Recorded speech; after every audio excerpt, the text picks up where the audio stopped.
All right, welcome everybody, and thank you so much for making the time to come out to this lunchtime webinar today. We've got team members from the Charles River Watershed Association and from the Emerald Necklace Conservancy. We're really excited to share a lot of great information with you. Next slide, please. Just a quick note, we have not made this a webinar intentionally, so we're really excited to talk to you a little bit. We have kept some time for questions. For now, please feel free to introduce yourself in the chat. You can share your name, your pronouns, what brought you here today. We will ask that all of you please keep your mics muted unless you're called upon. Like I said, we have two opportunities for questions and reflections. You're also welcome to use the chat. And when we come to discussion times, we'll just ask that you raise your hand using the raise hand function under reactions in the bottom toolbar. Next slide. And I will hand it over to Emily. Great. Thank you, Artie. And it's so wonderful to see so many familiar names. Thank you all so much for joining us. Super excited to be continuing this conversation about restoration of the muddy with all of you. So always want to acknowledge that the Charles River Watershed, including this area that we're talking about, is the traditional lands of the Massachusetts, the Wampanoag, and the Nipmuc nations. And we recognize and respect them as the past, present, and future caretakers of this land and water. And just some quick background about CRWA. We were founded in 1965 by a group of residents who did not accept the conventional wisdom at the time that the river could not be cleaned up. And we've made tremendous progress since then, but obviously the work is not done, which is why we're all here today. Our mission then and remains to protect, restore, and enhance the Charles River and its watershed through science, advocacy, and the law. And since 1965, we've also added climate change as a key part of our mission. That was something that was not really recognized so much in 1965. We have 5 key program areas, and the one that we're sort of focused on in this area today is the river restoration piece. So just a quick background about the Charles River Watershed. If we have more time, I make people guess where it all starts, but it starts in Hopkinton.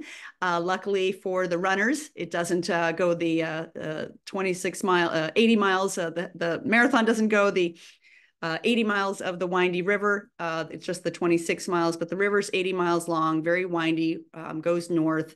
There are actually 28 watersheds within Massachusetts, and you can see the area of the Charles River watershed. And in terms of what our agenda here is today, and many of you have been along with this journey with us already, but for those who have, for new in particular, we're going to be talking about what our overall objectives are with putting together this vision plan, some history of the area. It's always good to know the history, helps you understand why we're where we are today, our current conditions, what some future options are that we want to hear your feedback on, and then what the specific next steps will be. So vision plan objectives, we'll get into that. Some context. Paris and the Olympics had a lot of people asking, hey, if they can be swimming in the Seine, why can't we be swimming in the Charles? Which we think is a very reasonable question. There were some issues with swimming in the Seine, as people did get sick. They weren't able to do that every day. But setting that aside, the overall goal of a swimmable Charles River is something that was made in the Clean Water Act of 1972, promising fishable, swimmable rivers across the country by 1983. We're obviously not there yet. Another big milestone was in 1995, the US EPA started the Clean Charles Initiative, promising swimmable Charles River by 2005. We're not quite there. We cannot have a swimmable Charles without having a cleaner, muddy river. So we care about the issue about the area on its own, but we also care about it in terms of our wider context of wanting to achieve that goal finally of a swimmable Charles River.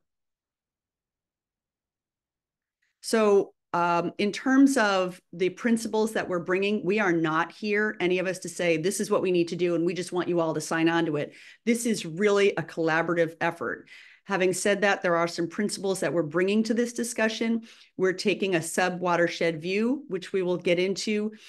We are having a focus on water quality, and you'll hear some data about the water quality here. We are taking into account climate change and climate change impacts now and what's coming in the future. And to have a focus on using nature-based solutions. And you probably are familiar with that term, especially those who've been with us for a little while, but we'll be defining that. And that this is very much community driven. We are not going to be successful at any of these steps that we'll be talking about without having broad community support. So really grateful to have you here, and we'll be looking for your help to expand this network of concerned residents as we go forward.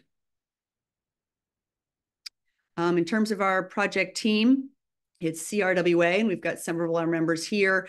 Emerald Necklace Conservancy, incredible partner, really grateful to have their role. And then CBI is the partner that is helping, especially with the outreach and the stakeholder engagement, as that is their expertise.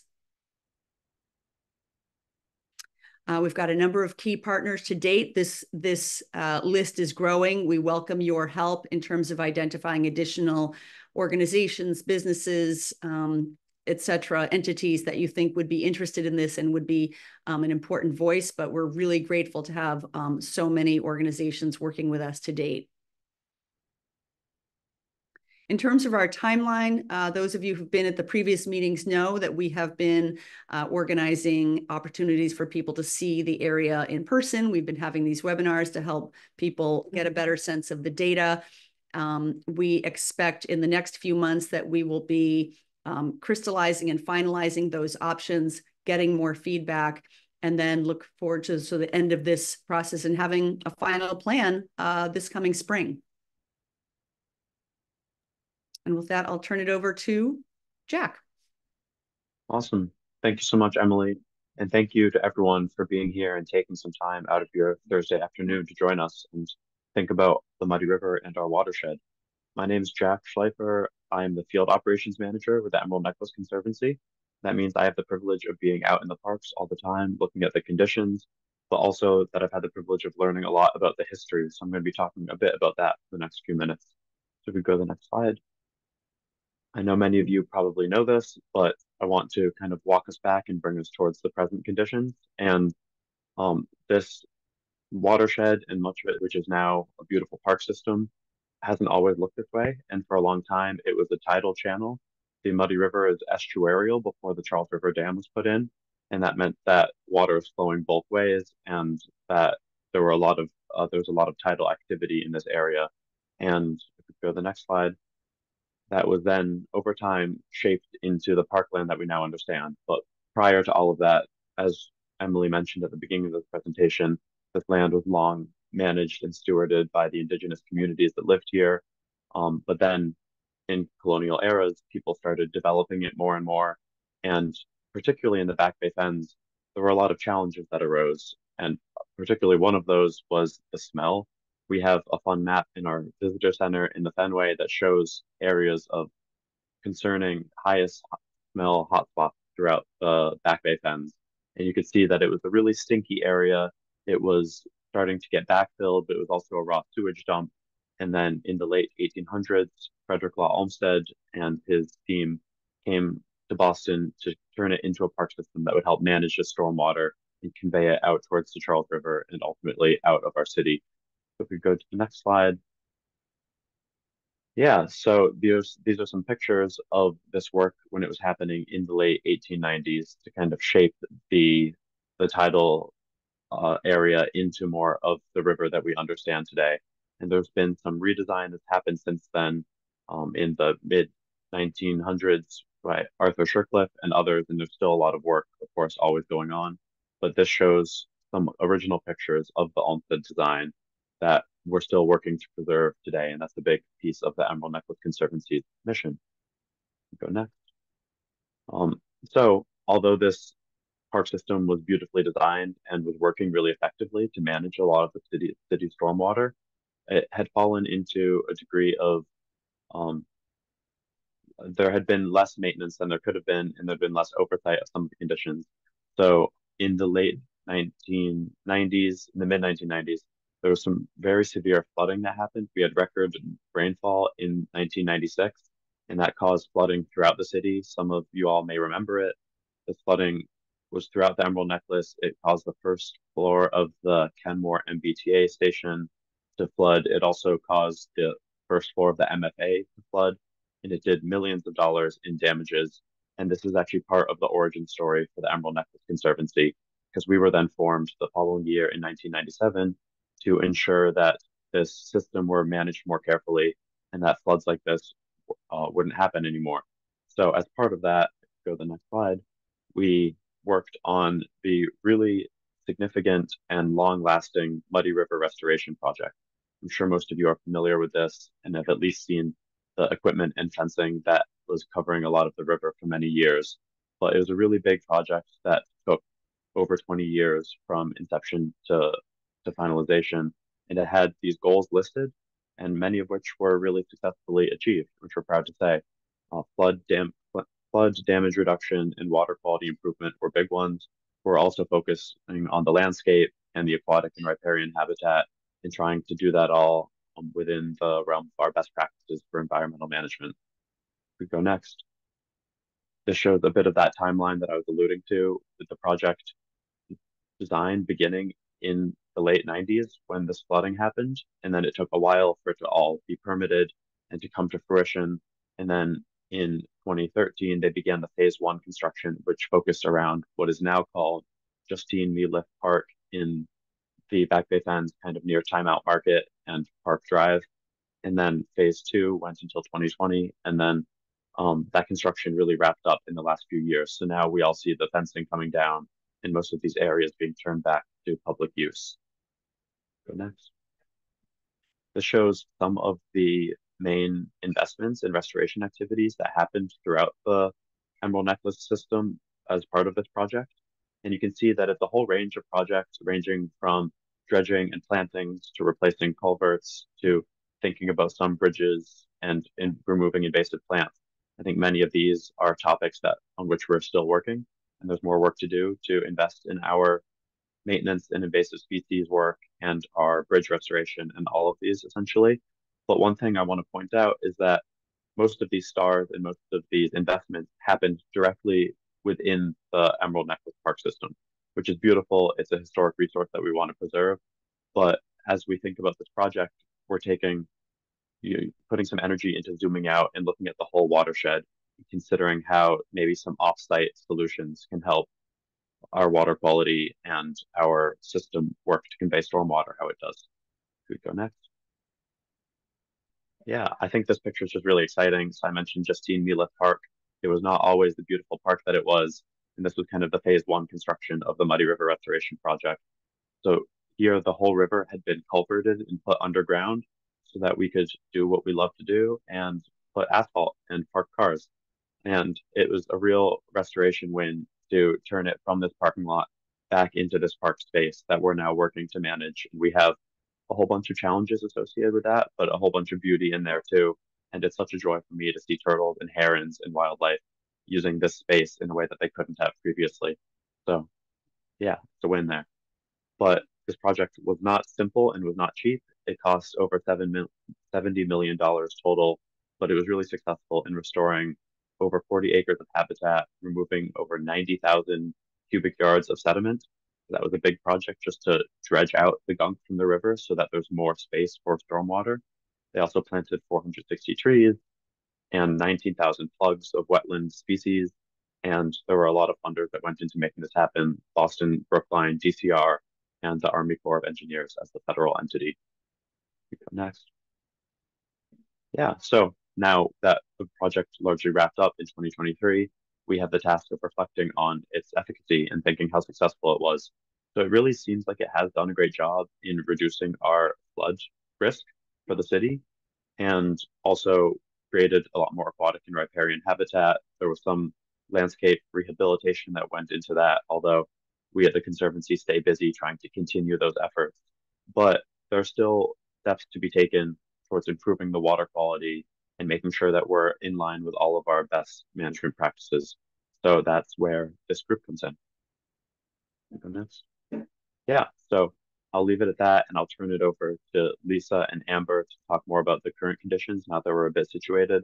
I'm always happy to answer questions and I can drop my contact information in the chat as well so people can reach out. All right, so hi everyone. My name's Amber Siegel, and I'm the River Restoration Project Manager at CRWA, and I'm going to talk a little bit about the current conditions so we can start to think about what might come next. So next slide. So as Emily and Jack both mentioned, we're taking a sub-watershed-wide view in this project. So what does that mean? Well, a watershed is an area of land that drains into a given body of water. So in this case, the geographic area that drains into the Muddy River. And a sub-watershed is just a subsection of a larger watershed. So in this case, the Muddy River sub-watershed makes up a section of the larger Charles River watershed, and specifically 2% of the Charles River watershed. And in total, it encompasses 6 square miles and spans 4 jurisdictions in the Boston area. The next slide. Those 4 jurisdictions include Brookline, Brighton, Newton, and several Boston neighborhoods, which you can see listed. Brookline is a pretty significant area for us because 60% of the Muddy River subwatershed sits within Brookline, and that actually makes up 53% of Brookline as a whole. So water quality in the Muddy is really dependent on the activities throughout this watershed. Next slide. So to reiterate, a big takeaway here then is our rivers are really our watersheds. The Muddy is not just a river, it's really the interconnected watershed within which it resides. It spans several of these jurisdictions, but again, what's happening in Brookline is very important because such a large portion of that subwatershed sits within it. Next slide. So what are some of the issues that we're facing? A big challenge is impervious surfaces. In less developed landscapes where there's grassy and vegetated areas, stormwater tends to be absorbed into the ground. In more developed landscapes with paved areas such as parking lots or roadways, a lot of that rain does not infiltrate into the soil, but instead runs off, carrying with it various pollutants, which can negatively impact our waterways. So next slide.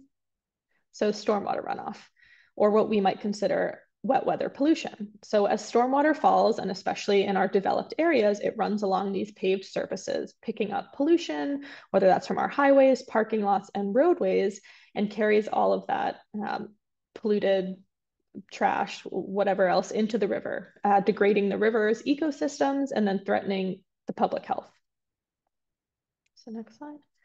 So what does this look like in and around the Muddy?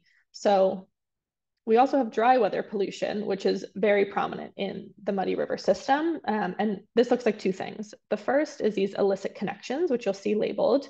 And this is an illegal direct connection between our wastewater or sewer pipes from a building into our stormwater drainage pipes. This is not considered legal, but because a lot of these buildings in the area are very old, there are several of these connections that still exist in the Muddy River. This also can look like leaky pipes. Due to the very old infrastructure in the area, there are a lot of pipes that are just broken down or not properly connected. And so they are seeping wastewater into our stormwater drainage pipe. So in these 2 instances, we're seeing different ways in which human wastewater and sewage might leak into our stormwater pipe systems, which then will flow into the Muddy River, which of course we don't want because it is negatively impacting the water quality of the Muddy and thus the Charles River. Next slide. So now I'm going to pass it over to Lisa so she can talk a little bit more about what these issues look like in the Muddy River itself. Thanks, Amber. Hi, everyone. I'm Lisa. I am the River Restoration Program Manager at CRWA. So this slide is really just showing all of those impervious surfaces, roofs and roads all across the Muddy River watershed. And you can see that they are numerous. It's all of that kind of little gray area there. So all of this area drains into the Muddy. There are over 20 outfalls or pipes that go directly into the Muddy River. And I want to bring your attention here to 4 major sub-basins or sub-watersheds within the Muddy River watershed, which include Village Brook. And you could even break this out into 2, which there's kind of that south area of Village Brook that runs north and then along the Brookline Reservoir and then meets up underground with the larger section of Village Brook. That eventually leads into Leverett Pond. North of that is Tannery Brook. And north of that is, kind of an unnamed tributary basically, but an underground pipe that comes out in this Longwood Ave area. And then on the Boston side, there's also Daisy Field, which is a major area that we're looking at in terms of the amount of pollution that's coming out there. Next slide. So this is really a zoomed in map here now of all of the pipes that are underground, the stormwater pipes that are underground in Brookline. And here I've zoomed in on the end of the Village Brook drainage area is all of that blue area. And then you can see how many different, manholes are those little dots. The open dots are the storm drain grates that are along our streets. You can see the buildings here, the streets, and all of those blue, deep blue lines are the pipes that are underground. And so this really just emphasizes really all of the water that's coming into the Muddy River, except for a small amount that's really sourced from Jamaica Pond, is coming through these stormwater pipes through the whole watershed. And some of those pipes are large enough that we essentially call them underground streams, like Village Brook. And about 50% of the water that's coming into the Muddy River is coming into it through Village Brook itself and the watershed around Village Brook. Right out into Leverett Pond. So just kind of emphasizing here, oops, can you go back, please? Thanks. That these pipes carry a large volume of stormwater runoff from those impervious surfaces. And throughout the watershed, there are so many potential illicit connections and leaky pipes here. Next slide. So here is a plot. We've done some water quality data analysis here, looking at the past 30 years of monthly bacteria sampling at a downstream point in the Muddy River in the Charlesgate area, if you're familiar. And these are all individual samples. Each dot is an individual sample plotted, and we've broken it up by whether that sample was taken in dry weather conditions or wet weather conditions. So earlier we talked about that wet weather pollution versus dry weather pollution. And you can see here, these are all plotted, and that kind of middle bar of that box is the average for all of those samples. Both of the averages for dry and wet weather pollution here are above that dotted line, which is our swimming standard in Massachusetts. So that is really indicative that there are both these wet and dry weather pollutions here in the Muddy River watershed. If we were to plot this for the whole Charles River, and we have done this, that average for dry weather pollution is much lower. It's much below the swimming standard, so it's much less polluted. And so this is really just pointing us to realize that there are both stormwater and illicit discharge sources that are issues in the Muddy River watershed that we need to tackle. Next slide. And we can see what this is over time as well. So these are some of the grades from the Muddy River, and I apologize, I think this graph has not been updated. Maybe click to the next slide. There we go. Here's our updated version. Apologies for that.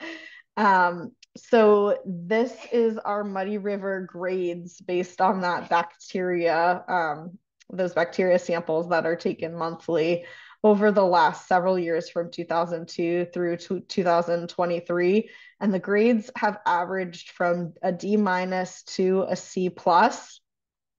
And you can see there's really not been any improving trend over the past many years. And so that kind of indicates to us that what the current efforts are, and there have been investments through the Muddy River Restoration Project, through the actions of Boston and Brookline and Newton, but what we're doing really isn't enough, and we're not seeing significant changes to this trend. Next slide, please. So this is kind of the second really big takeaway message that I hope all of you get, is that we need to address these big urban drainage challenges, and restoring the Muddy River. Really, we need to focus on the illicit discharges and the stormwater runoff, the wet weather and the dry weather pollution. Next slide. All right, I will turn it back to Archie now for a pause. Yeah, so at this point, does anybody have any clarifying questions? And you're welcome to enter them into the chat. You can raise your hand and we can call on you. Anything to clarify some of the material that's just been covered. We'll have a little more time for additional questions afterwards.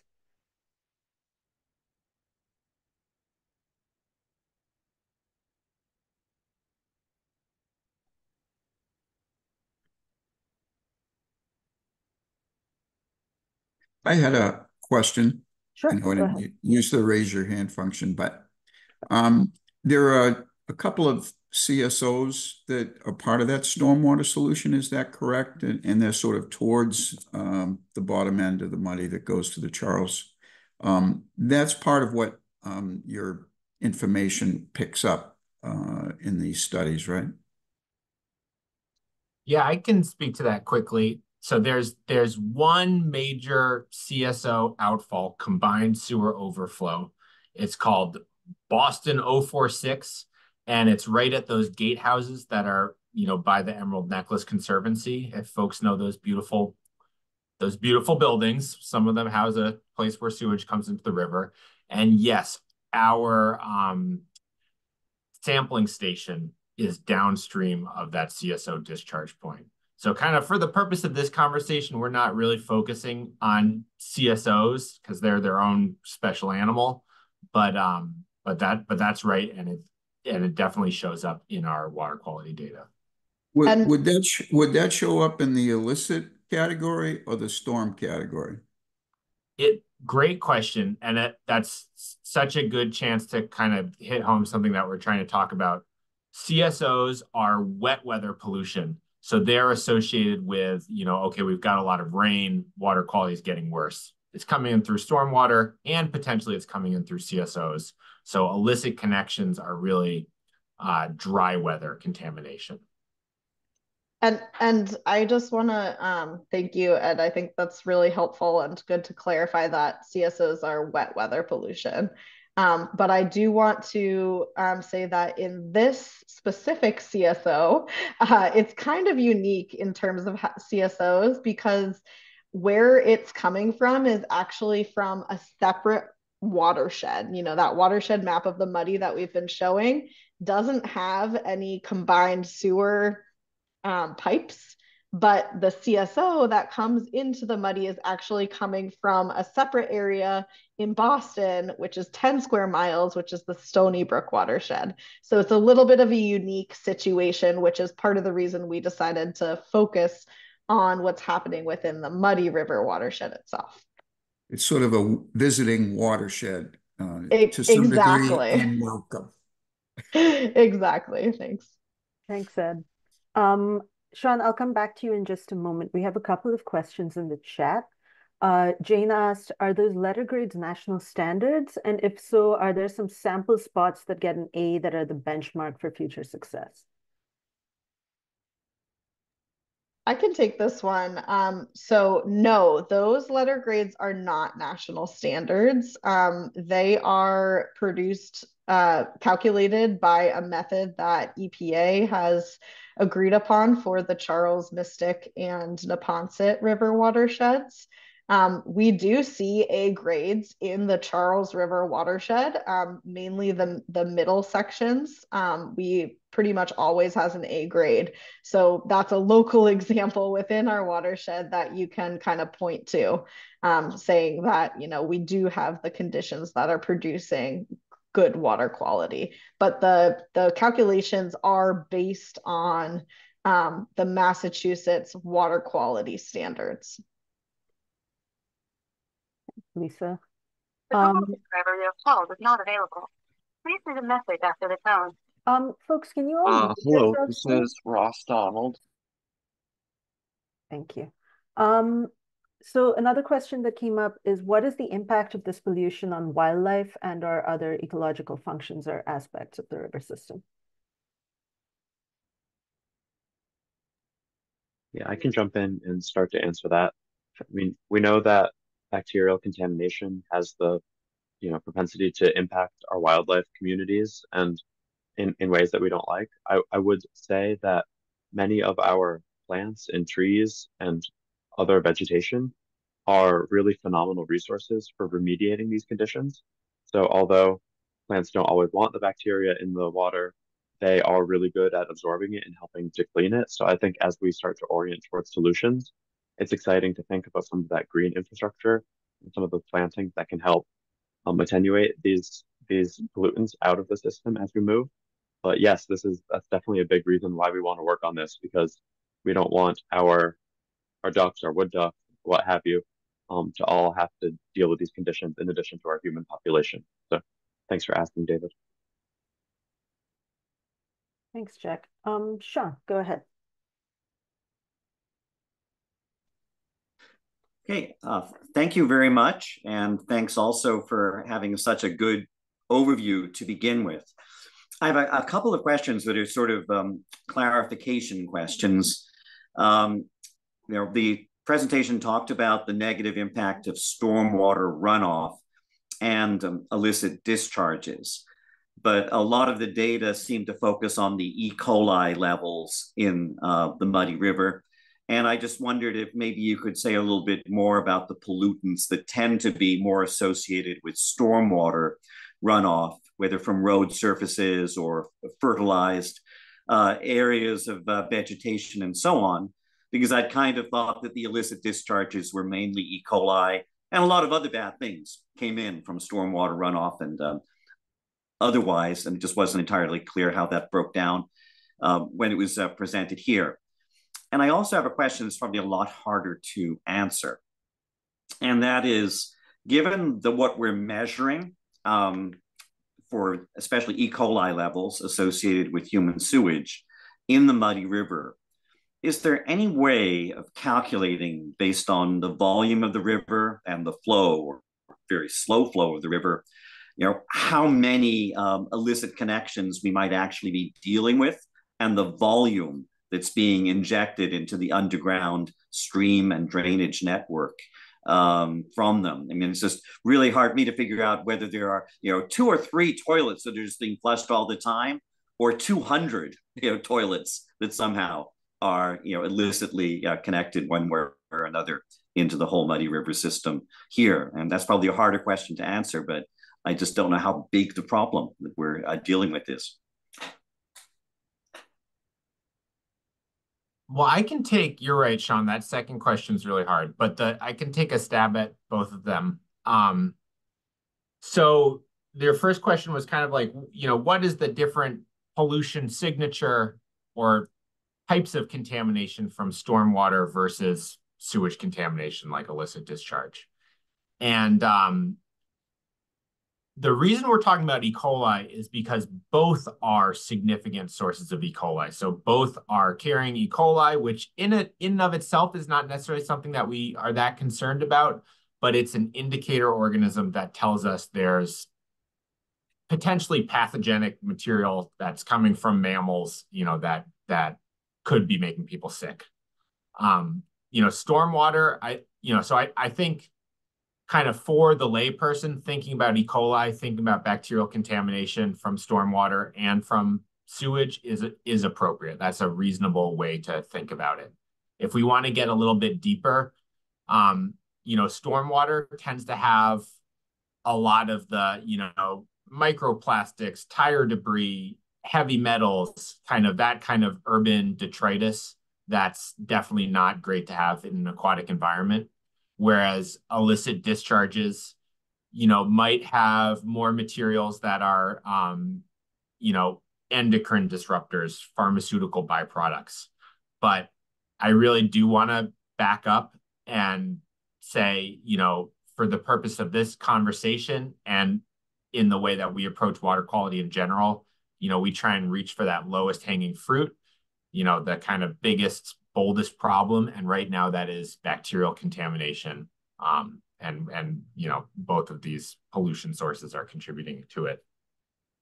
And I think that we have some staff from Brookline on this call today. So if anybody does want to unmute and speak to this, feel free. But I will say, you know, in terms of what's the magnitude of the illicit connections, you know, is it a couple toilets? Is it a couple buildings, or is it a dozen buildings? I don't want to put you on the spot, Jay Hersey, but if from the town of Brookline Water and Sewer Division, but if you want to respond to this question, I'd love to kind of hear your take on this. But I'll just kind of keep talking for a second and just say, you know, in general,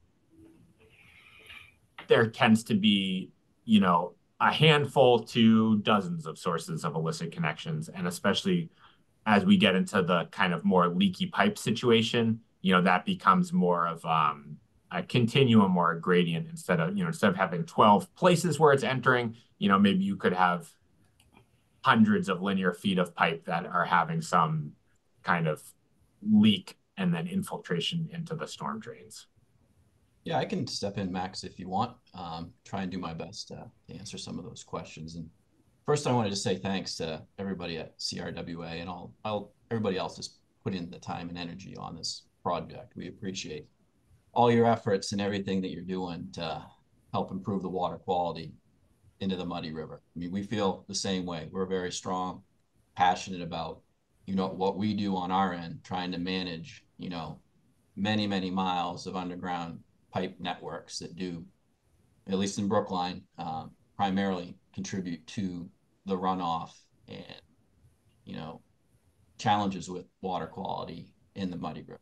So to answer the question, maybe for Sean Lynn Jones on how many illicits in the volume, it's hard to calculate. I mean, this is an always changing challenge that we've had to tackle for years. I mean, I've been working on IDDE work for 22 years here in Brookline, and we've invested a lot of time, energy, money, and resources to try and get these illicits out of the system. I think we removed roughly like 52 of them, and you know, you're talking thousands and thousands of gallons per day of wastewater that would have been going into the river system, which is now not.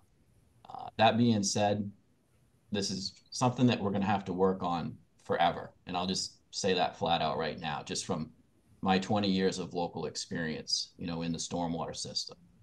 You can find everything and fix everything, and you know, a day later, a couple of days down the road, something else could change. I mean, people do work on their homes, you know, bathrooms are added, toilets, you know, laundry.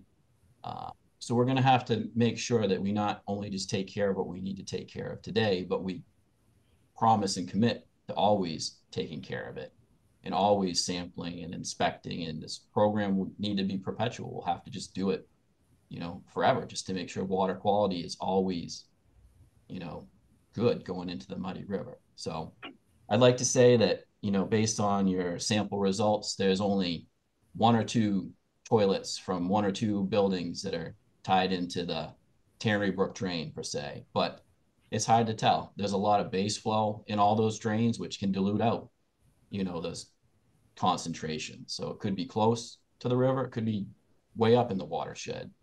So it's something it's always been a challenge. And I'll say that flat out that, you know, I've struggled with it for years. You know, you can go through and fix everything within a section of pipe and then think you're all good, and you come back and sample, you know, the following year and it's back again.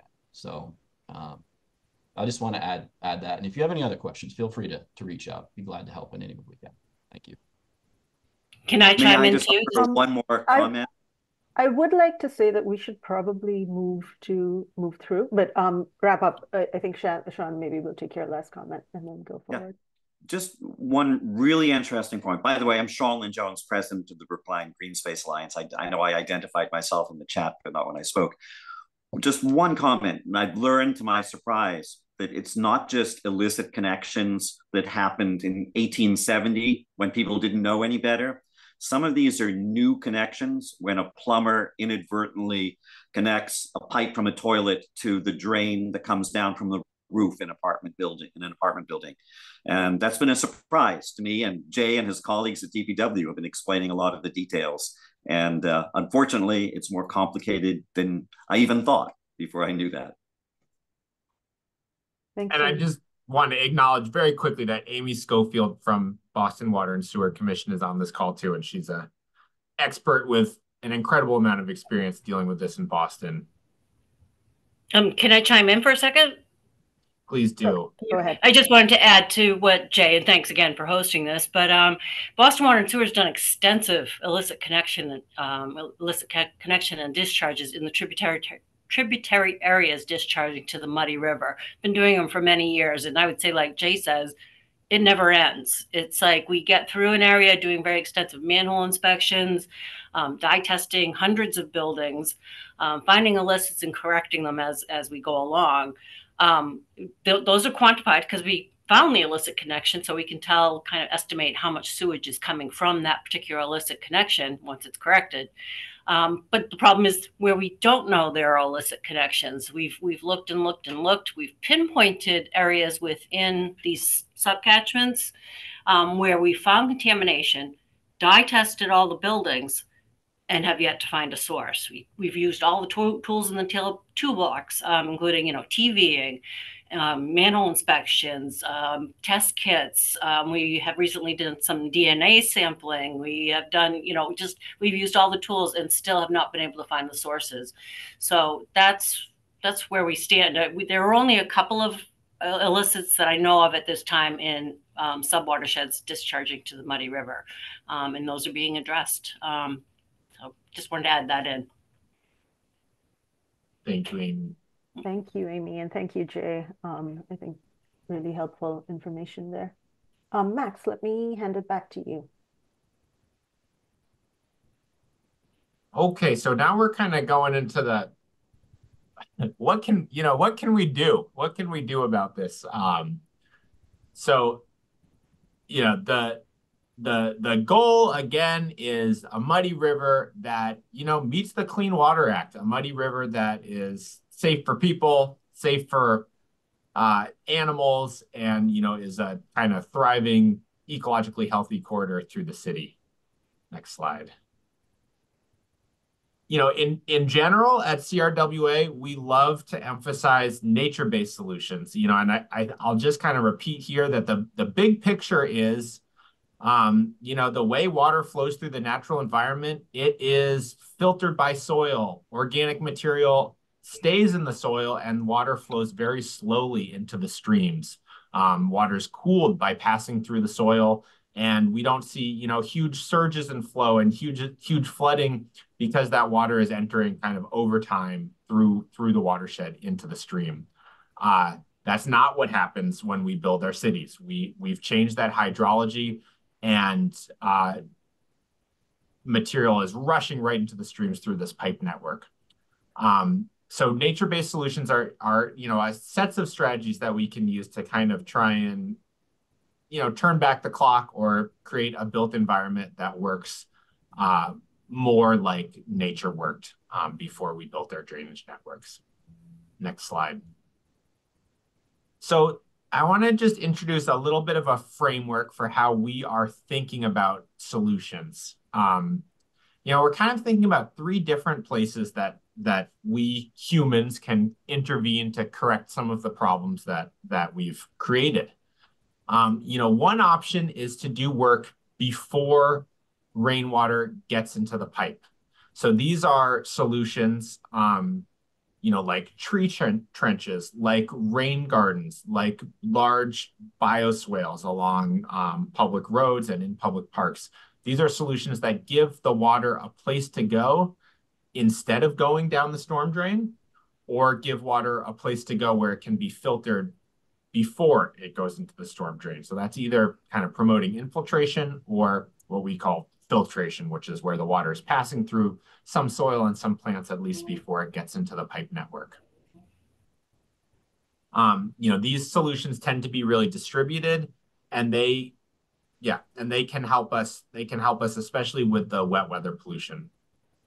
Now, a second set of solutions that we haven't really talked a lot about are what we are calling in-pipe solutions. So this is going into the pipe network, kind of using the pipe network and saying, okay, where can we locate probably a pretty engineered solution that can address some of the bacterial contamination that's coming in that base flow, that's coming in that dry condition, just the water that's kind of continually entering the muddy through, for instance, the Village Brook culvert. I think something to be aware of is that these old culverts are often very connected or somewhat connected to the groundwater, in the city of Brookline or in Boston. There's times when groundwater is finding its way to these old stream beds and making its way into the brook through these culverts. So the opportunity to do infiltration to get water back into the ground is limited, but there may be some opportunities to do, filtration or disinfection. And then finally, kind of the last set of solutions are what we can think of as end of pipe solutions. Sometimes these are also called in-stream solutions. So this is what can we do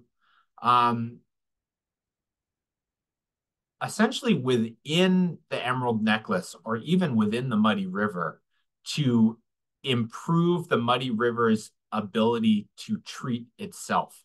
How can we enhance just what Jack was talking about, the capacity of this natural system to self-purify, to deal with bacterial contamination, to settle out and filter suspended solids, to cycle nutrients.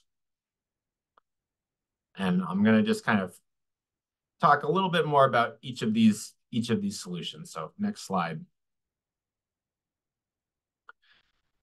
Before pipe, these tend to be solutions that we also call green stormwater infrastructure. If you've heard that, hopefully you've seen this popping up in your community, especially associated with new development. These are solutions that tend to have a lot of co-benefits. Green infrastructure can be a way to add shade and biodiversity within a neighborhood. It can be a way to do neighborhood greening and address extreme heat at the same time that we're dealing with stormwater pollution. Next slide. Oh, and I think I had one more. That's okay. No, good. It didn't sync to this deck. That's okay. And I'll just kind of pause and just talk through what the in-pipe solutions do look like. In-pipe solutions, it's not what's up on the screen, but an in-pipe solution is a situation where you kind of take these larger trunk lines, these lines that have a decent amount of flow in them, and you create something like an engineered system, a system that might have a pre-treatment element, and then a system that might have a proprietary disinfection or filtration component. So we might be asking that stormwater that's running through the Village Brook culvert to enter a hydrodynamic separator where we can use kind of a vortex flow pattern to settle out larger and smaller particles, and then that kind of cleaner, clearer water could be passed through a media filter that has antimicrobial properties, or an application that is a little bit novel, but is being done more and more often in the United States, is to follow up that kind of pre-treatment step with something like UV disinfection. And then end of pipe. We led a tour earlier this year to the Alewife constructed wetland. And this is a 3-acre, really wetland habitat that is functioning incredibly well to treat contaminated stormwater coming from the city of Cambridge. It has a bunch of sequential steps, including, a settling bay, a linear filtration trench, and then a series of pools where the bacteria that is in that stormwater is able to settle out, is what's called naturally attenuated, which means different things that are in the ecosystem are eating it, or it's dying because it's in an environment that's not great for it. And it's also a system that can really equalize flow. So, we think that there are opportunities within the Emerald Necklace to look at that landscape and say, how can we optimize this landscape, not only for water treatment and purification, but also for habitat quality. I think especially for me, when I look at Leverett Pond, which is a very shallow, very sediment-filled water body, and compare that to something like the alewife constructed wetland, which just has, a lot more biodiversity, is a lot more dynamic, has a lot more habitat types. I think there is a real opportunity to do something that is a win-win for water quality and for biodiversity. Next slide. And those kind of three buckets are buckets of where could physical projects take place. Another thing that we need to think about is what's the regulatory framework? Where are these requirements coming from? A big one is from the municipal stormwater permit system, MS4, which places requirements on towns to do illicit discharge detection and elimination work. It also has a lot of requirements for managing stormwater. And, both the city of Boston and the city of Brookline have, really detailed plans for how they're going to comply with this MS4 permit, how they're going to reduce their stormwater pollution. Many of those projects will take place within the muddy sub-watershed. And that can be a real engine for improving the quality of water in the Muddy River. A second initiative that's going to be rolling out in the next, 2 to 5 years is something called the RDA, which we won't get too crazy on, but basically there's going to be new requirements from the EPA for any large parcel that has greater than 1 acre of impervious area. They're going to be required to some extent retrofit their properties to really reduce stormwater pollution and to kind of promote infiltration. Next slide. And there are really important projects that are in the works that will have an impact on the Muddy's water quality. There's work planned right now that's going through permitting on dredging Willow Pond. Boston Water and Sewer has a design and funding allocated for doing a really good kind of treatment system at the end of the Daisy Field drainage system, and we need to work with them and work with the city of Boston to help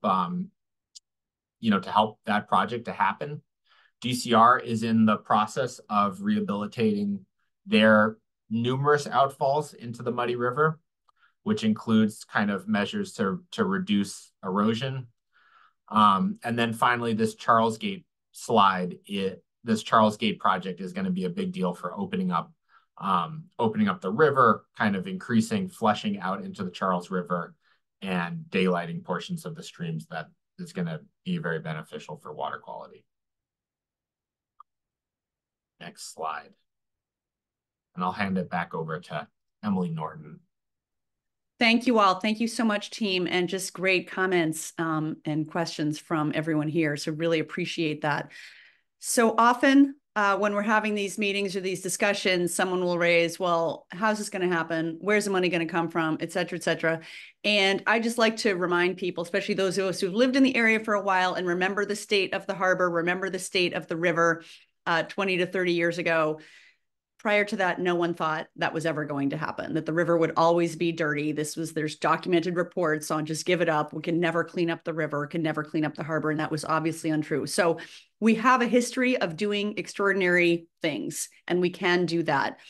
I would also point out, as someone who's personally worked in sort of the nexus of policy and politics for a few decades, that whether it is a traffic light upgrade or the big dig, when there are enough people who care and want to see it happen, the money materializes.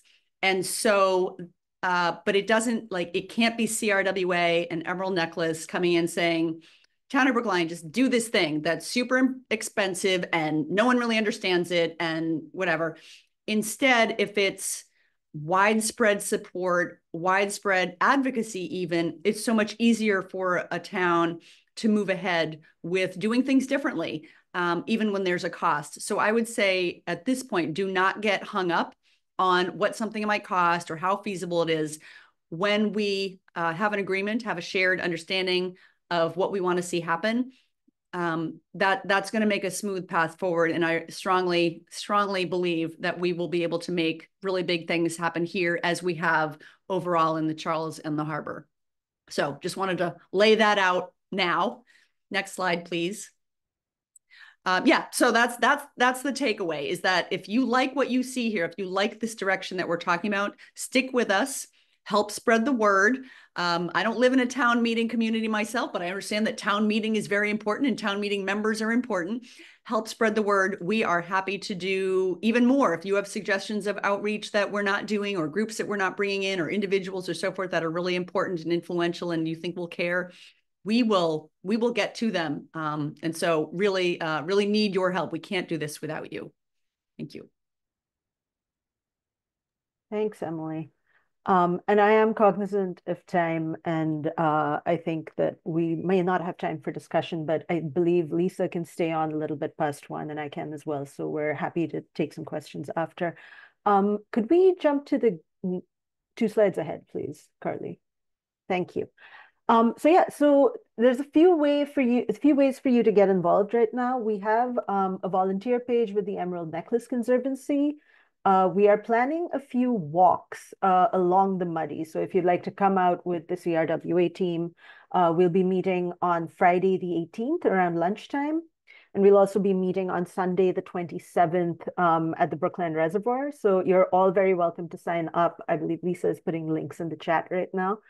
And we'd also welcome you to listen to our short podcast about the Muddy River. You'll hear some familiar voices from many of the people you've heard speak today. But with that, we will welcome some of you. If you'd like to stay on and ask some questions, we'd love to talk to you. And if not, thank you so much for joining us. We really appreciate you taking the time today, and have a wonderful afternoon.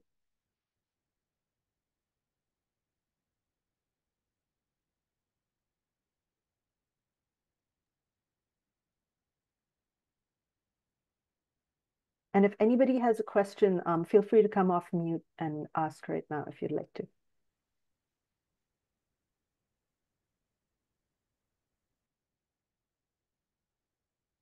Hi, this is Ernest Cook. I wonder how, of the Brookline Green Space Alliance, I'm wondering how definite is it that this new EPA mandate will take effect?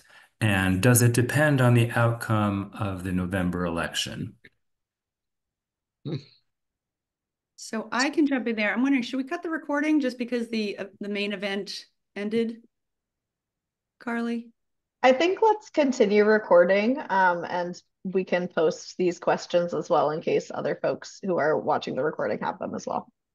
Okay, great. So just the context here for so folks understand, Ernest, very good question. CRWA worked with the Conservation Law Foundation to petition EPA to create a new stormwater permit.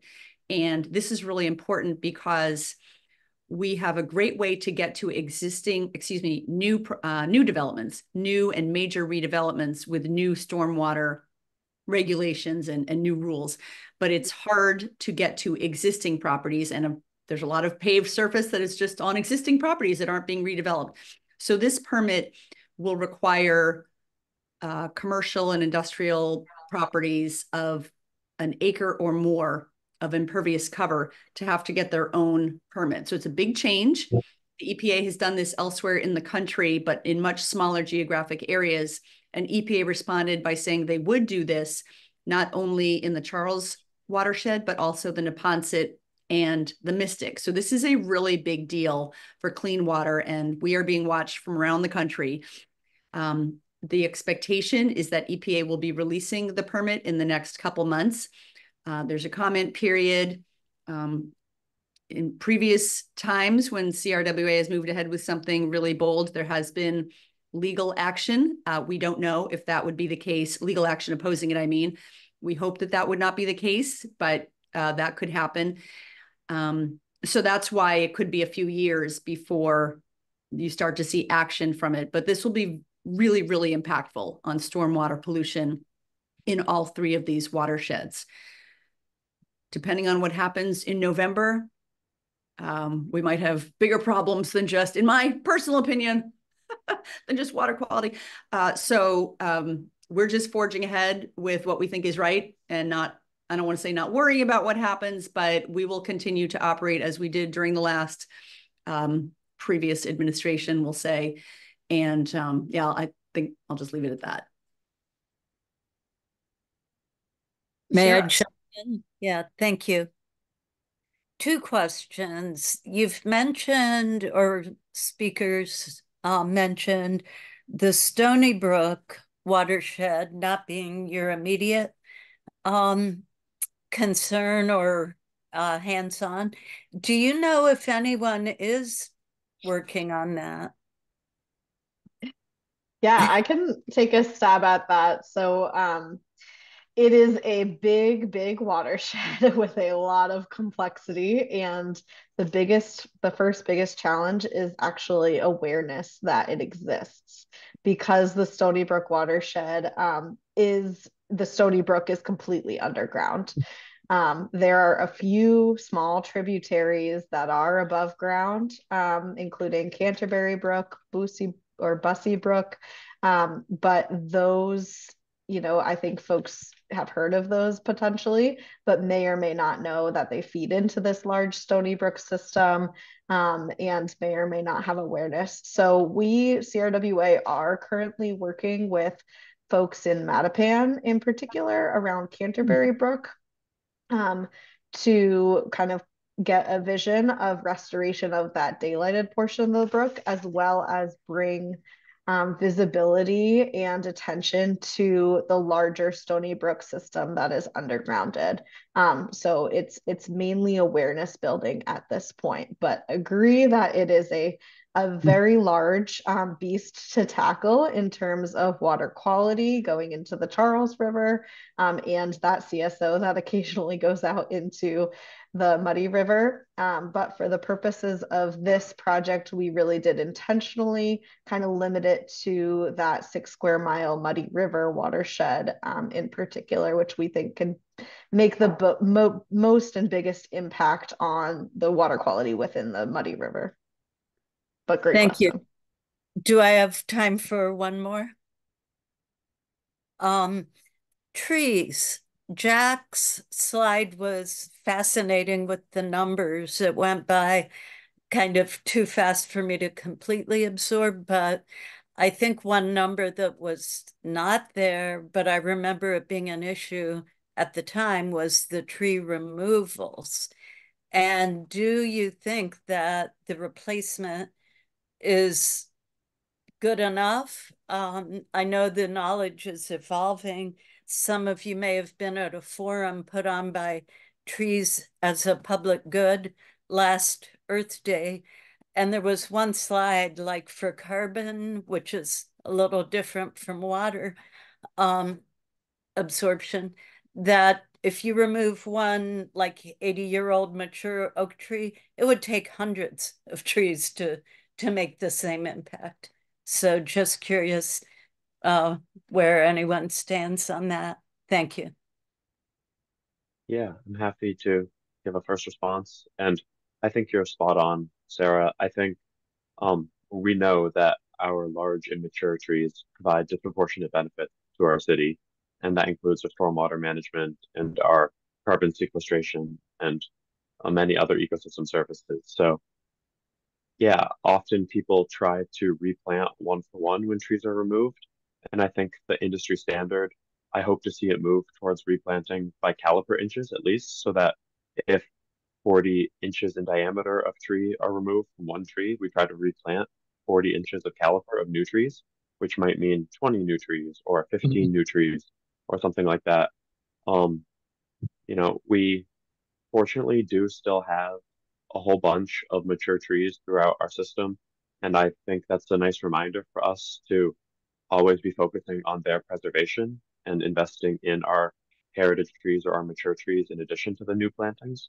But I am still grateful to see the 460 new trees, but it's a good reminder that there's a lot more work to do. I mean, we are still working with the Conservancy to secure grants and other opportunities to replant. We have plans to replant in the Back Bay Fens this spring, particularly along DCR parkways. And I know that Boston Parks is doing their pathway project in the Back Bay Fens, and there should be 60 plus replantings associated with that. I was on a call this morning trying to squeeze more trees out of that.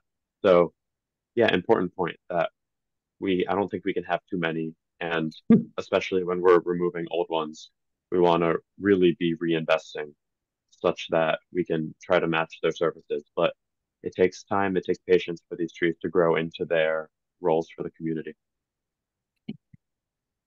Thank you. So thank you.